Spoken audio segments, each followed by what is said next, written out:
welcome back to Inside the Lines. Happy Wednesday, big basketball day, lots of NBA, lots of college ball as well. Shout out Jake, went 3-0 last night on the college picks there. We're going to get into the NBA. Plenty of time today for questions. So across all the leagues, let us know what you're thinking, what you guys want to see from the model.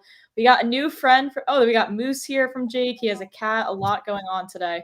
We'll try to get through it with all the animals. Mr. Snow White over here. Oh, there we go. Double animal action, Jake. Yeah. Busy man. Cats and dogs living together, getting along happily. I know, it's a zoo up in here. Yeah. Jake solving world peace, putting cats and dogs together. All right, let's get headed over to the NBA. We'll start with some props here. OG going back to the Knicks here, and we like his over in a revenge game. Yeah, I know, Jake, you also have, I think, a different OG prop. It's interesting. Our model, we really like the trade of OG Anunoby to New York. Knicks fans love Quickly, and Quickly is a great player. But, RJ Barrett, despite some good individual numbers, didn't have a positive impact on the team's win-loss or team's point differential. His win-loss is pretty good. But OG does. And so he had, 23 in 35-minute debut. I also like the fact that he fouled out in his New York debut. It kind of shows that he's trying to get in good, hustling on defense. I assume they weren't like 6 offensive fouls, were they, Jake? No, I think only one of them was offensive. Yeah, so he's working hard for the Tibbs, the defensive team. So we're projecting 24.5 and value on all individual points, rebounds, and assist lines. And Jake, I didn't write it down, but I know that you have just his rebounds and assists. Is there anything that makes you like that pick more than the PRA? Yeah, I played the rebounds and assist on underdog at over 6, just the push insurance at 6. But against the Bulls, the over is 10-2 in his last 12 games. The over 6. Okay. All right, let's move on to a later game. We'll head over to Bradley Beal. Back at it again. You like him to have over 1.5 threes here. Yeah, so I wanted to, since we were all praising Jacob, I wanted to pat myself on the back too. I should have gone 3-0 last night in NBA, but CJ McCollum, who I projected CJ McCollum to have a great game, shoot well from 3. Unfortunately, it was too great. So he had 27 points, rebounds, and assists in 23 minutes and they blew him out. So if he had one more minute, he probably would have hit his over 27.5. I count that as a win. Well, Ludor had 14 field goal attempts, and he had 9 points, and I just needed 9.5, and he's shooting 45% from 3 this year. Yeah, and I was worried about Embiid crushing Chicago too badly, but luckily he played it. Well, why is he still for the prop wise? I put the prop on Sportsline. I was so pumped up that I was terrified they're going to take him out. Yeah, why are they taking out these games? It's scaring me. We're not going to be rocking and rolling in April. I was going to say, do these books offer minutes insurance? Like you can play pay for an extra price for at least 25-30 minutes. I'm anti-load management as much as the next guy, but a game like that, you should be set. Well, this is basically why Pete Rose was banned from baseball, because the second you try to win an individual game and not play the long run, you start thinking twisted. Like, I'm going to play Joel Embiid, an injury-prone center, 45 minutes and a top 30. But anyway, so I'll jump ahead. Bradley Beal here. The model has him at 1.6, and there's plus value on the board of over 1.5 made threes. I'll start with the ever so scientific he's due. Between not playing a lot of games with Phoenix, he's only made more than 1 3 in 1 game since November 10th. So he's due for 2. The Clippers play great defense, but they do allow plus 2% higher 3-point shooting on the road, 36%. And Phoenix, shoots 2% better at home. Now, Kevin Durant is out, which I think helps in this case in the sense that Beal will be relied more as a shooter. And when the trade went down, people were worried about who was going to play point guard. And a lot of people pointed to Bradley Beal averaging almost 6 assists a game the last couple of seasons with Washington as a sign that he might be sort of the point guard along with Booker. But it looks like it's early, but so far this year, Beal is averaging as many 3-point attempts as he is assists. So it looks like he's there as the shooting guard, and Booker's the one with the ball, with the point guard responsibilities. So I'm expecting him to get 4 3-point attempts today, with Durant out. And again, if he goes 2 for 4. Yeah, it's all about the volume here. Let's move over. I saw a question about Jared Allen before we get into another one here. Let's see. He has 31.5 points and rebounds at minus 120. Over 31.5. Yeah, he's been doing really well.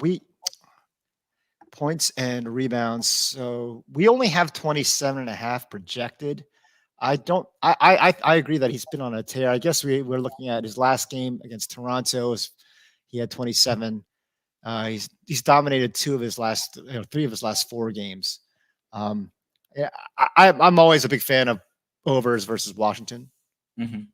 And Cleveland, with the injuries to their 2 or 3, arguably their 2 best players, they might not be good enough to blow out Washington, even though they're still heavily favored by double digits. Okay. I saw another question about hopping over to the Hawks here. Sadiq Bey, someone we usually like to keep our eye on too, if we have any value on him, over 19.5 points and rebounds. Let's see. How's he been playing since Jalen Johnson's been back? Is Jalen Johnson out again? He's been. I think So Jalen yeah, today. he's been still getting. He got a double last game, so he's been putting up his numbers. So his minutes haven't dipped. We still don't have model value because everyone's healthy on the team, and unless some people start seeing significant minutes and dropping out of the rotation, we don't have enough usage to go around to get value on his over. I see. All right, let's move over quick to another prop that we have going to Jake. Jabari Smith. Been a quiet player in our player prop realm recently, but you like him to go over 1.5 threes tonight. Yeah, I was looking at his points because his lines are 13.5 because he's had a couple down games, but a lot of it is last game. He only played like 25 minutes because they blew whoever they were playing out the game before he got injured. So that's why his points are so low. But he hurt his ankle, and with his ankle injury, he's not really driving the ball as much. He attempted 7 shots, and 5 of those were 3. He went 3 of 5 from 3 in his last game, and I didn't realize his home splits shooting the ball on 3 are way better than his road splits. I think he's a 45% 3-point shooter at home. We have him projected for 2.1. It's a good matchup against the Nets. I like it.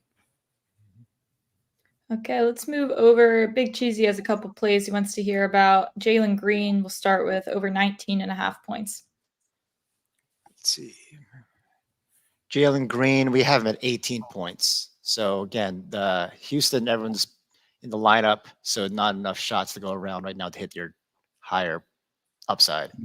Yeah, I was on Şengün a lot earlier in the season, and then I realized it's so hard to bet on Houston because every other game they have someone else go off, and that's why I went with Jabari Smith 3 points instead of. Although one of our top plays is a team total on Houston to go over. We like Houston scoring 118 versus an odds implied 113.5, or I think the line is 114.5. So from that perspective, we do like them to go over as a team. Mm-hmm. Let's move. We'll get to these other 2 team totals or plays that we have here. One more question. Let's go to the Lakers game hosting the Heat. I think it's the last game of the day. AD scares me to bet on. I don't know. I guess I'd lean unders though. I think that LA can't. Yeah, I was worried about this. We like the Lakers -5.5, but the lines come from 6.5 to 5.5 because there's always concerns about whether LeBron and AD are going to play. But the Lakers need the win. They got killed by New Orleans. They had that tough loss where LeBron's toe or foot was barely on the line at Minnesota, and so they're at risk of falling to just 18-18. We're almost halfway through the season, so I think that they're going to play. And plus, they've had 3 days off. So if you're not going to play this game, when are you going to play? So I like the Lakers to play. Yeah. Well, Scott mentioned LeBron might miss tonight, which leads into some of our other plays that we have. Lined up here. You might want to act on that now. So that's why I hate playing Lakers outside of Austin Reeves because it all depends on the injury report for the Lakers. He's that guy, Austin Reeves. I'll be damned. All right, let's move on. Another team total we like tonight. The Pistons, great team, under 114.5 here. Yeah. So let me bring up something in a second. Obviously, the Pistons, they did break their losing streak, so maybe the pressure's off. But Utah was they were very good at home. They've been very good at home on defense, allowing 7 fewer. Well, very good, I guess, for them. 7 fewer points allowed at home versus the road. They allowed 114. The model's projecting just 107.5 for Detroit. because Utah is allowing 35% 3-point shooting at home. They allow 40 on the road, and 52% 2-point shooting at home. So versus 58 on the road. So Utah, and they just held Dallas to 90 in Kyrie's return to the lineup. So they're buckling down defensively. All right, good stuff there. One more play we want to hit here that we talked about a little bit. We do like the Lakers spread -5.5 here. Now this is an act now situation, considering if we get any official word of LeBron, right? Yeah, I mean it's always game time decision. But again, when he didn't leave the last game with any kind of injury, I just think this is a game that you have to take. You have to take advantage of when the conditions are perfect, which is several days rest, and you are just lost 2 games in a row, and you need to get back in the win column. Mm-hmm. Just out of curiosity, can we head on over to Austin Reeves? So he has a little moment. So Trey Leave Murphy, the man alone. Yeah, I can't. And Trey Murphy didn't even end up playing last night, Yeah, which is yeah. and who knows if he'll play again tonight? Probably not. So Austin, what are his lines? I mean, they're usually pretty consistent. Was it? It's usually right 13.5 on the dot. And that's what we have. I think I may have hard coded in the model, just projecting 13.5, and stop having you so concerned about Austin Reeves' line. Just give you a few moments back in the day and never have any model value. No offers found. Regular season NBA is nauseating sometimes. All right, let's move on. I see we're talking Brooke Lopez. Love that. Over 13.5. Jake said he played this 18.5 points and rebounds. A good play there. There's no model value, but yeah. Yeah. Like it. Yeah, Sometimes I just 18.7. That's Jake's opinion without the model.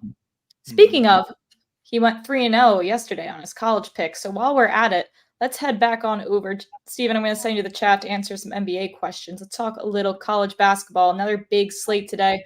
We'll start with the good old classic money line parlay here. We got Providence and Marshall. Marshall plays tomorrow, correct?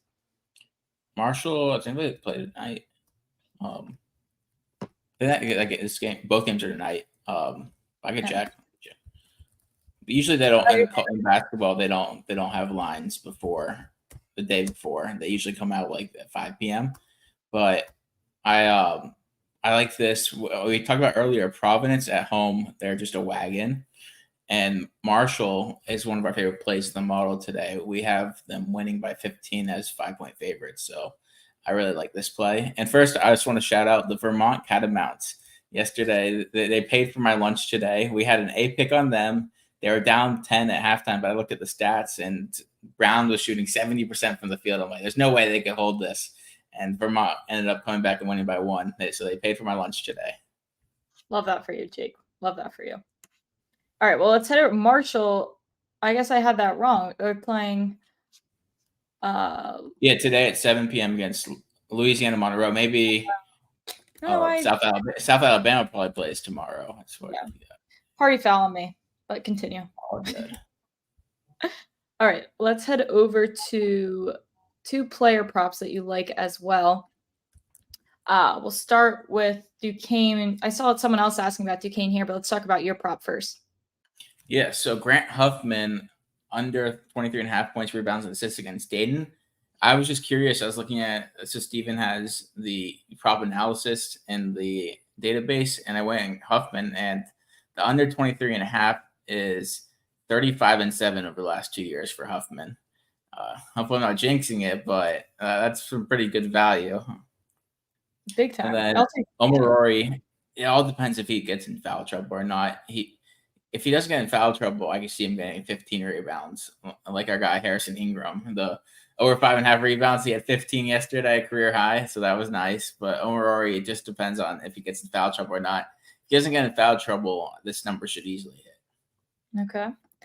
A couple questions. Nick S. cranking out the props in the chat here. Going to Xavier McKnight. That's an awesome last name. Yeah, Davion McKnight for Xavier. I